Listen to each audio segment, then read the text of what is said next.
ഗൾഫിലേക്ക് ആക്രമണം കടുപ്പിച്ച് ഇറാൻ. സൗദിയിലും ഖത്തറിലും UAE-യിലും ഊർജ്ജ കേന്ദ്രങ്ങളിൽ ആക്രമണം.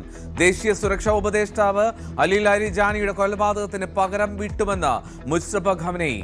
ഇറാനെതിരെ വ്യോമാക്രമണം ശക്തമാക്കി ഇസ്രായേൽ.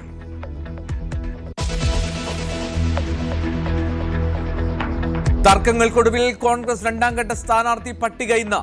MP-മാർക്ക് സീറ്റില്ല. കൊച്ചിയിൽ മുഹമ്മദ് ഷിയ സ്ഥാനാർത്ഥിയാകും. തർക്ക സീറ്റുകളിൽ ഹൈക്കമാൻഡ് തീരുമാനമെടുക്കും. ചർച്ച പൂർത്തിയായത് പുലർച്ചെ 2:15. കെ സുധാകരന്റെ തുടർ നീക്കങ്ങളിൽ ആകാംക്ഷ.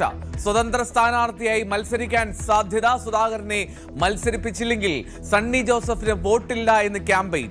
സുധാകരൻ 12 മണിക്ക് മാധ്യമങ്ങളെ കാണും.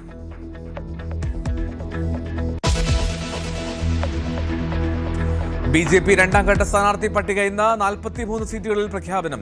കുമ്മനം, തിരുവനന്തപുരത്തെന്ന് സൂചന. MT രമേശ് മത്സരിക്കില്ല.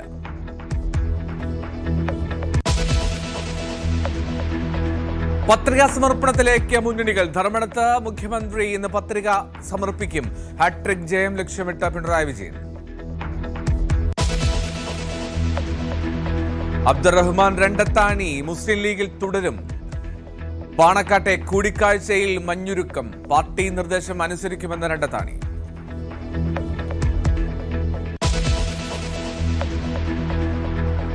ഡോക്ടർ വന്ദനാദാസ് കൊലക്കേസിൽ ശിക്ഷാവിധി ഇന്ന്. പ്രതി സന്ദീപിന് പരമാവധി ശിക്ഷ വേണമെന്ന് പ്രോസിക്യൂഷൻ.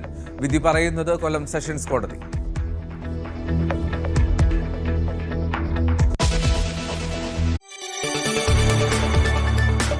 കൂടുതൽ വാർത്തകൾക്ക് News 18 Keralam YouTube channel subscribe ചെയ്യുക.